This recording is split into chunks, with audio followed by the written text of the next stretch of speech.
Halo Sobat ISK, pada episode kali ini kita bakal rekap alur cerita film aksi perang asal Uni Emirat Arab tahun 2022. Film ini terinspirasi dari peristiwa nyata yang menceritakan tentang misi penyelamatan yang dilakukan untuk membawa kembali 3 tentara Uni Emirat Arab yang tertembak dan terkepung oleh militan bersenjata pada tahun 2018. Film ini mulai tayang pada tanggal 1 Juli 2022 dan diganjar dengan rating 8,2 dari 10 bintang berdasarkan situs IMDb. Dan ini dia alur cerita film The Aimbas.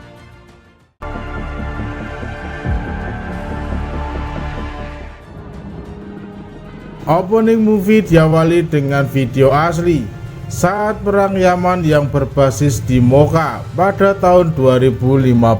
Setelah bertahun-tahun kerusuhan sipil, milisi Al-Houthi yang didukung pihak asing menggulingkan pemerintahan Yaman yang diakui secara internasional. Mereka menguasai sebagian besar wilayah, termasuk ibu kota Sanaa di utara dan Aden di selatan. Kedua belah pihak pecah antara pemberontak dan loyalis. Warga sipil tak berdosa menanggung beban konflik. Kekacauan berikutnya mengkonsolidasikan banyak jejak kelompok teroris di wilayah tersebut, sehingga pemerintah Yaman meminta bantuan mendesak dari sekutunya dan koalisi internasional, termasuk Uni Emirat Arab, turun tangan untuk mengembalikan stabilitas di negara itu. Intervensi datang sebagai tanggapan atas pemerintah langsung oleh Presiden Yemeni Hadi dan diperkuat oleh resolusi Dewan Keamanan PBB. Memberikan bantuan kepada penduduk sudah menjadi kegiatan sehari-hari bagi patroli pasukan Uni Emirat Arab. Scene kemudian berlanjut di pangkalan Mocha. Di sana kita diperkenalkan dengan Sersan Mayor Bilal Al-Sadi, Sersan Ali Al-Mismari, Sersan Ali Indasi, dan Sersan Al-Falasi. Mereka terlihat sedang latihan kebugaran bersama rekan-rekan lainnya. Mereka terlihat begitu bersemangat karena diketahui masa penugasan mereka di sana akan segera berakhir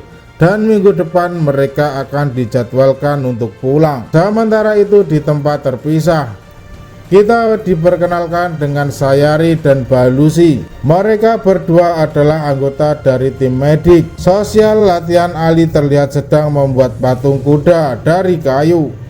Patung kuda itu akan ia berikan sebagai hadiah karena putrinya akan berulang tahun tepat di hari kepulangannya nanti. Singkat cerita, mereka bersiap untuk melaksanakan patroli rutin. Hari ini patroli 01 dan 02 akan berpatroli menyusuri area pegunungan untuk mendistribusikan makanan dan memastikan keamanan warga sipil. Diketahui hari ini adalah patroli terakhir bagi Ali, Bilal, dan Hindasi sebelum mereka kembali pulang minggu depan. Scene selanjutnya kita diperkenalkan dengan Kolonel Al-Masrui. Dia adalah komandan dari tim cepat tanggap yang saat itu terlihat bersama dengan Kapten Said.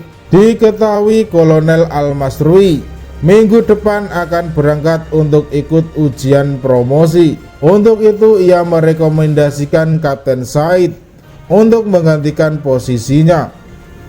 Singkat cerita, kembali ke tim patroli. Lalu tidak jauh di depan mereka terlihat 2 kendaraan patroli pasukan Yaman yang tampaknya satu kendaraan mereka bermasalah dan butuh perbaikan. Bilal yang turun menghampiri kemudian diberitahu Jika tidak jauh di depan sepertinya ada aktivitas yang mencurigakan, tepatnya di bawah bukit. Mendengar itu, Bilal mengajak Ali dan Hindasi untuk pergi memeriksa ke sana. Sementara untuk kendaraan patroli 02 diminta oleh Bilal untuk membantu memperbaiki kendaraan pasukan Yaman yang rusak. Lalu setelah itu mereka diminta untuk menyusul singkat perjalanan mereka yang bertemu dengan warga sipil, kemudian membagikan stok bahan makanan yang mereka bawa.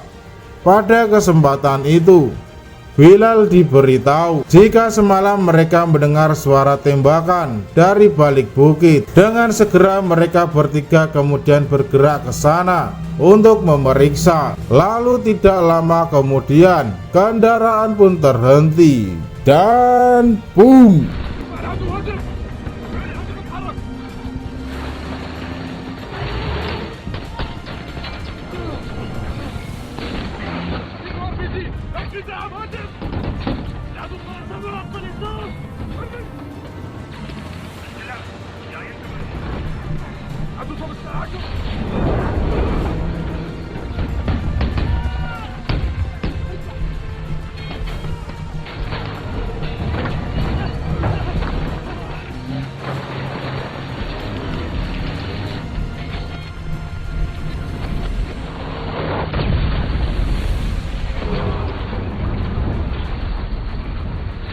Di pangkalan mereka pun terima laporan terkait serangan yang dialami tim patroli. Atasan kemudian memerintahkan Masrui dan Said untuk segera menyiapkan pasukan cepat tanggap. Pesawat tanpa awak yang dikendalikan pusat komando juga dikerahkan menuju ke sana untuk memberikan gambaran aktual kondisi terkini di lokasi kejadian. Kolonel Masrui meminta Sayari dan Balusi untuk segera bersiap. Begitu juga dengan Kapten Said, meminta Al-Falasi dan tim bersiap untuk bertugas dipimpin oleh Kolonel Masrui. Dengan kekuatan penuh, pasukan cepat tanggap berangkat dari pangkalan. Tak ada pilihan lain, mereka kemudian menyiapkan amunisi senjata. Bilal mencoba menghubungi patroli 02, namun alat komunikasi itu rusak. Mereka lalu mencoba menghubungi markas via telepon seluler, namun nihil, tak ada sinyal. Sementara di luar terlihat pasukan musuh mulai mendekat. Patroli 02 juga terus dihujani peluru dan ditembakkan RPG oleh musuh. Entah sampai berapa lama mereka bisa bertahan. Tim cepat tanggap yang terus bergerak menuju lokasi kemudian menghubungi patroli 02 dan memberitahu mereka jika mereka akan tiba dalam 10 menit ke depan.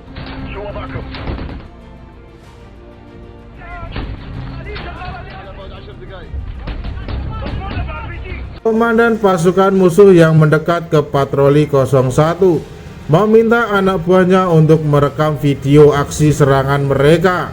Lalu setelah itu RPG ditembakkan.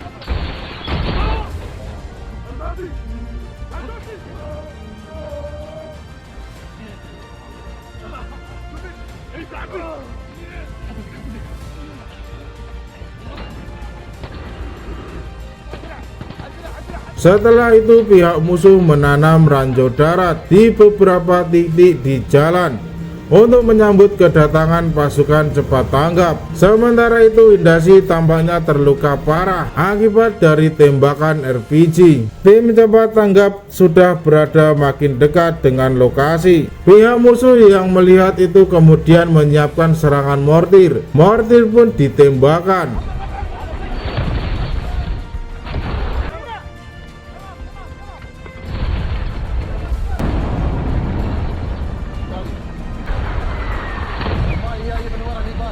Masrui kemudian menghubungi pusat komando agar mengarahkan pesawat tanpa awak untuk mendeteksi titik posisi mortar musuh. Jangan biarkan musuh menangkap satupun dari prajurit kita, karena ini terkait dengan citra keamanan nasional.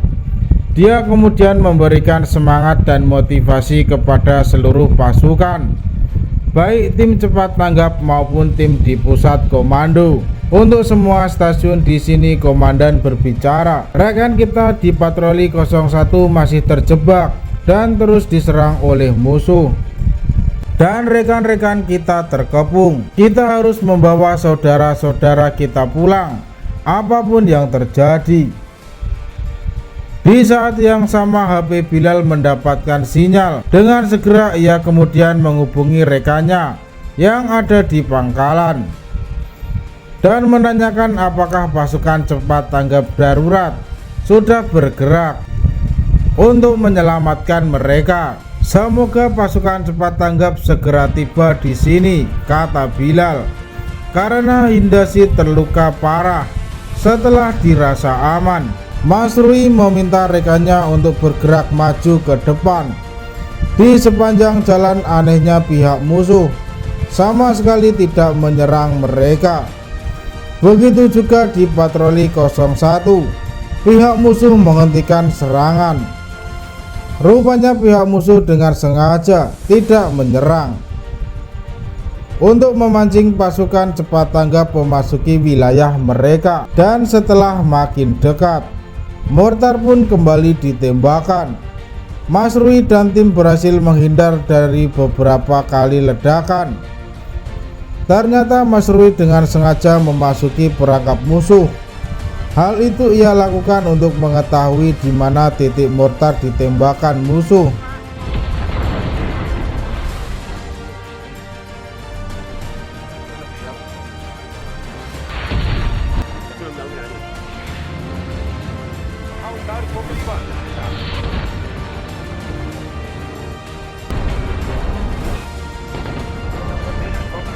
Dan setelah titik koordinat mortar musuh dikunci oleh pesawat tanpa awak, pusat komando kemudian memberitakan ke helikopter Apache untuk menuju lokasi dan memberikan bantuan serangan udara. Mereka kemudian kembali menyerang patroli 01 dengan tembakan RPG. Akibatnya Bilal terluka serius di kaki. Mereka kemudian meminta agar Bilal dan timnya keluar dan menyerahkan diri. Katanya, jika kalian menyerahkan diri, maka kalian akan kami biarkan hidup.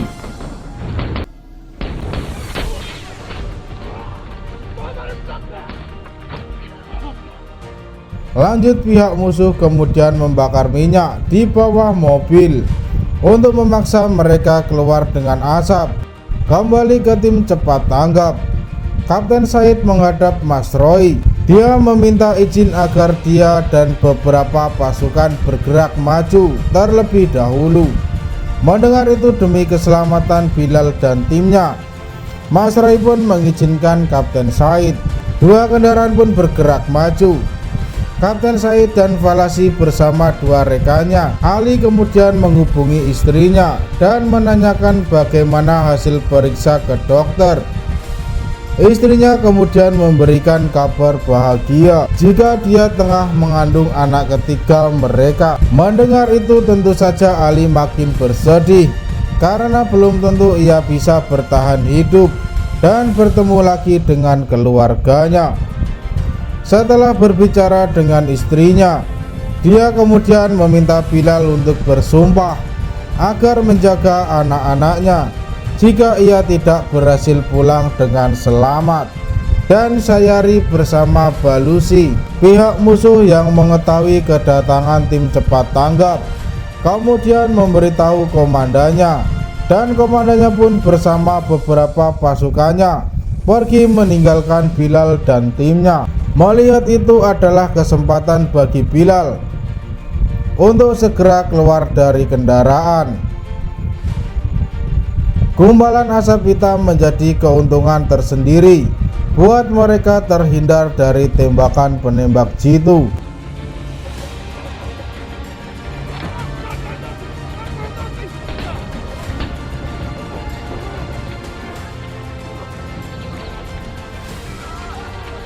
Ali yang melihat spot yang aman buat mereka berlindung, mengajak Bilal dan Hindasi untuk berpindah posisi. Namun negatif untuk Bilal dan Hindasi. Mereka tidak bisa bergerak jauh karena masing-masing dari mereka terluka di bagian kaki. Ali kemudian memutuskan untuk bergerak maju terlebih dahulu dan meminta Bilal untuk melindunginya dari musuh.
Berhasil menghindari serangan musuh, Kapten Said meminta Sayari dan Balusi untuk maju. Hindasi pun merasa senang melihat kedatangan mereka. Namun tak lama kemudian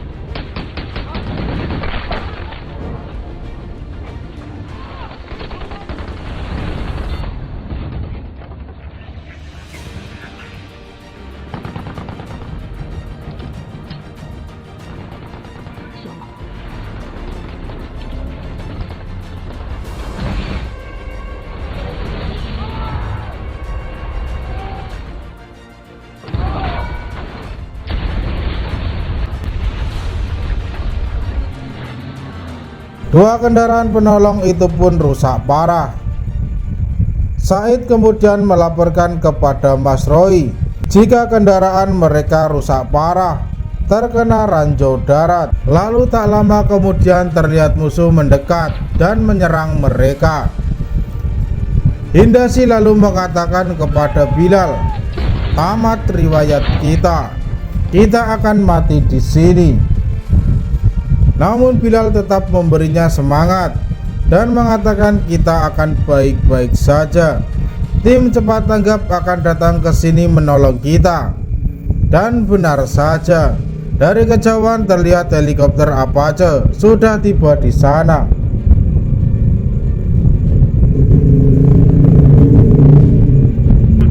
Mas Rui yang terhubung dengan Apache kemudian meminta pilot untuk segera melumpuhkan serangan mortar musuh.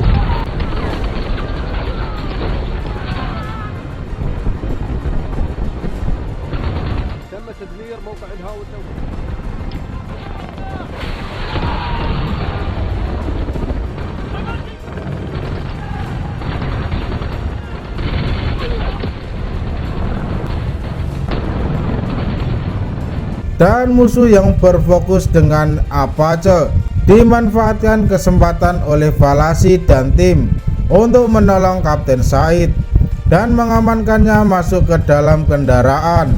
Serangan demi serangan dari pihak musuh. Helikopter Apache pun tidak dapat menghancurkan mortar ketiga. Pusat komando yang tidak mau Apache dilumpuhkan kemudian memerintahkan untuk menghindar dan meninggalkan tempat itu. Dua kendaraan tim cepat tanggap kemudian kembali dikerahkan. Sementara itu terlihat pihak musuh kembali memasang ranjau darat. Pusat komando yang melihat itu kemudian mencoba untuk menghubungi dua kendaraan agar berhenti dan tidak melintas di rute itu.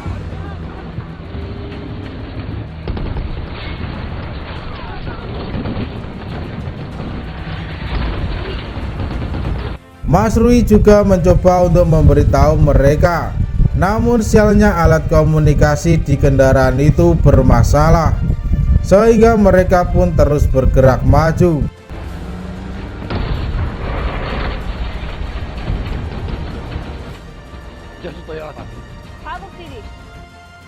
Sembari melepaskan tembakan ke arah musuh, mereka pun berhasil mendekat.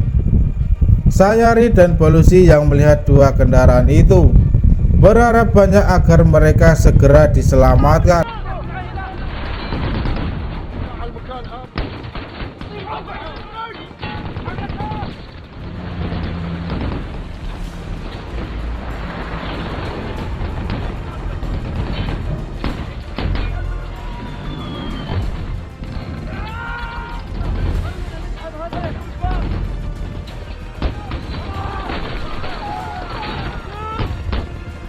Mereka akhirnya berhasil menyelamatkan sebagian besar pasukan, kecuali Bilal dan Indasi yang masih terjebak di sana menunggu giliran di tengah asap hitam tebal.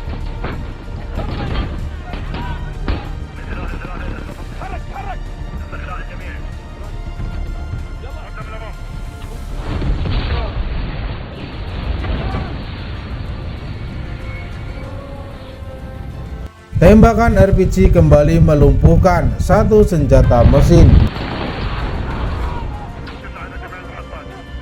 Pusat komando kemudian memberitahu Masrui jika F-16 sudah dikerahkan dari pangkalan dan F-16 akan tiba di sana dalam 7 menit ke depan.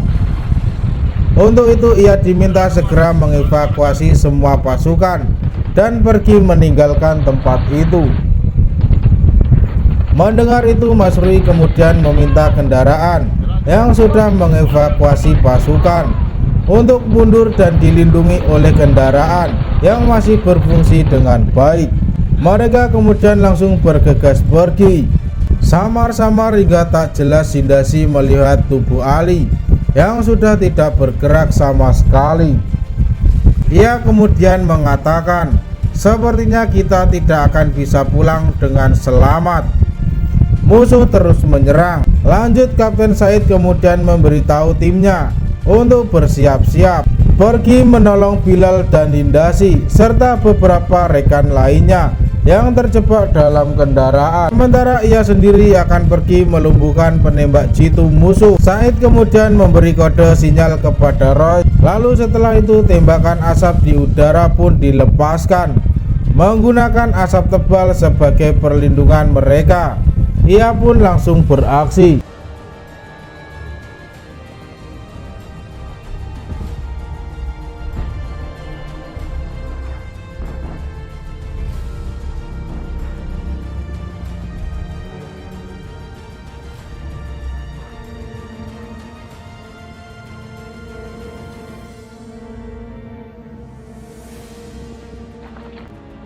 Ali yang ditemukan oleh Falasi sudah dalam kondisi tak bernyawa. Ia kemudian menggendongnya dan membawanya pergi menuju kendaraan. Sementara itu pertempuran masih terus berlangsung. Pihak musuh terus berupaya menyerang pasukan cepat tanggap.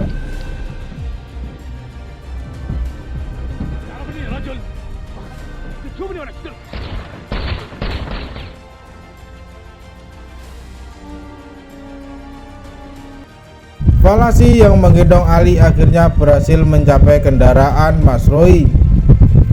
Tubuh Ali pun diamankan oleh rekan-rekannya. Bilal yang berada di sampingnya tampak begitu sedih. Sahabat bayinya kini sudah tidak bernyawa.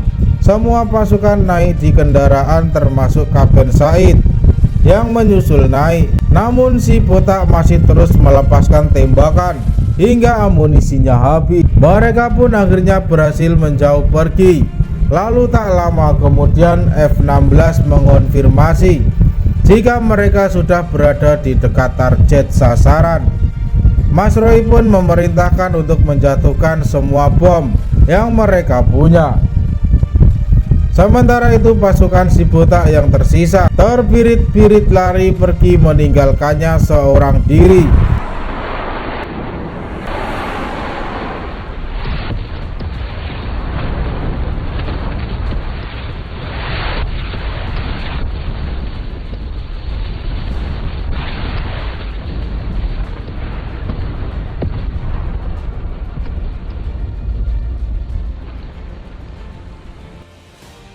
Di perjalanan di samping jasad Ali, rekan-rekannya tampak begitu sedih, termasuk Kolonel Masrui. Mereka kemudian berdoa bersama mendoakan Ali Dengan nama Allah yang Maha Pengasih dan Maha Penyayang. Segala puji bagi Tuhan semesta alam, Maha Pemurah dan Penyayang, yang menguasai hari pembalasan. Hanya kepadamu kami menyembah, dan hanya kepadamu kami memohon pertolongan. Tunjukkanlah kami jalan yang lurus, jalan orang-orang yang Engkau beri nikmat kepada mereka, bukan jalan mereka yang dimurkai, bukan pula jalan mereka yang sesat. Setibanya di markas, tim medik pun dengan segera memberikan perawatan lanjutan bagi yang terluka. Lalu semua pasukan berkumpul, termasuk atasan mereka Kolonel Jamal Al-Qadri. Jasad Ali pun dengan perlahan dan hati-hati dikeluarkan dari kendaraan, dan film pun selesai.